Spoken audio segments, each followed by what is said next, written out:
For decades, the SR-71 Blackbird held a record that seemed untouchable, Mach 3.0. But in the secretive halls of Lockheed Martin's Skunk Works, they aren't just trying to break that record, they're planning to double it.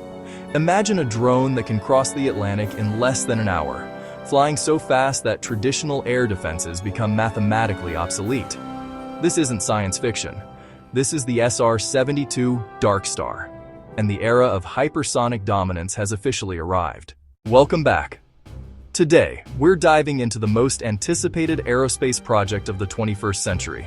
We've heard the rumors, we saw the Top Gun teaser, but what is the actual reality of the son of Blackbird? The SR-72 is an unmanned, hypersonic UAV designed for intelligence, surveillance and reconnaissance, and potentially precision strike. By the end of this video, you'll understand the physics of how this machine breathes fire at 4,000 miles per hour, the specialized materials keeping it from melting, and why 2025 and 2026 are the pivotal years for this program.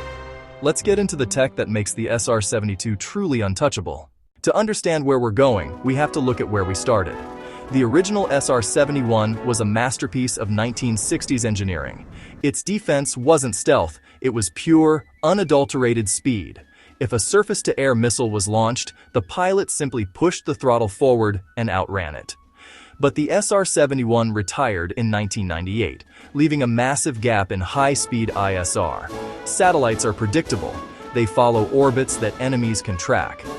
A hypersonic UAV, however, is unpredictable. The SR-72 project, which Lockheed has been quietly developing since at least 2007, aims to reclaim that speed as a shield philosophy, but at a scale that defies conventional aerodynamics. We aren't just talking about a faster jet. We're talking about a platform that operates in the dead zone between traditional aviation and spaceflight. The biggest hurdle for hypersonic flight is the engine. A standard turbojet, like what you see on an F-35, works great at Mach 1 or 2. But at Mach 3, the air entering the engine is moving so fast it creates too much heat and pressure for the turbine blades to handle. This is where the SR-72's secret sauce comes in, the Turbine-Based Combined Cycle, or TBCC. Lockheed Martin, partnering with Aerojet Rocketdyne, has designed a system that uses a conventional off-the-shelf turbine engine for takeoff and initial acceleration. But once it hits Mach 3, a transition occurs. The air is diverted away from the turbine and into a dual-mode scramjet. Unlike a regular engine, a scramjet has no moving parts. It relies on the forward speed of the vehicle to compress incoming air. It's essentially a flying stovepipe, where combustion happens at supersonic speeds. This allows the Darkstar to accelerate from Mach 3 to Mach 6. That's over 4,600 miles per hour. At that speed, you're covering over a mile every single second. Speed is one thing. Survival is another. When you're flying at Mach 6, the friction of the air against the airframe creates temperatures exceeding 3,500 degrees Fahrenheit. That's hot enough to melt steel. The original Blackbird used titanium and actually leaked fuel on the runway because the panels needed room to expand during high-heat flight. For the SR-72, Lockheed is moving beyond titanium. We're looking at advanced ceramic carbon composites. These materials are incredibly light, but can maintain structural integrity at temperatures that would vaporize aluminum. Notice the shape. It's a wave rider design. The aircraft is literally shaped to ride the shockwave it creates, using that high-pressure air to generate lift and reduce drag.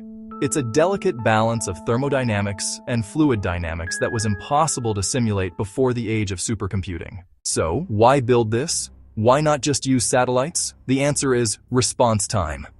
A satellite might take 24 hours to reposition over a target. The SR-72 can be launched from the continental United States and be over a target in any hemisphere in roughly 90 minutes. And because it's a UAV, unmanned, there's no risk to a human pilot. This allows the Skunk Works engineers to push the airframe to G-load limits that would be fatal to a person. But there's a second, more lethal side to the Darkstar. While its primary role is ISR, intelligence, surveillance, and reconnaissance, it is widely theorized to have strike capabilities. Imagine a hypersonic missile launched from a hypersonic platform. By the time an enemy radar detects the launch, the weapon has already reached its destination. It effectively closes the kill chain before the opponent even knows the chain has started. This is what we mean by American dominance, making the world's most advanced air defense systems, like the S-400 or S-500, look like they're standing still. So, where is it now? Lockheed has been tight-lipped, but the breadcrumbs are there. In 2017, reports surfaced of a demonstrator aircraft spotted at Skunk Works facilities in Palmdale.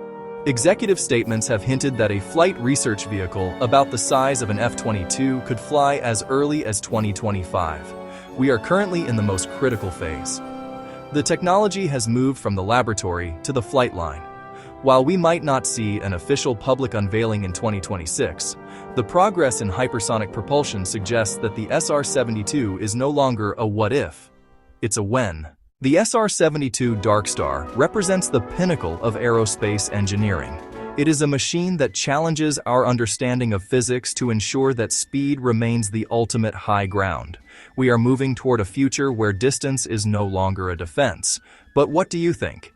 Is the SR-72 a necessary evolution for global security, or is the age of manned flight truly over? Drop a comment below. I read as many as I can.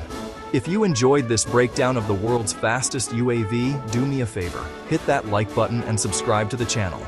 We've got more deep dives into the future of military tech coming your way very soon.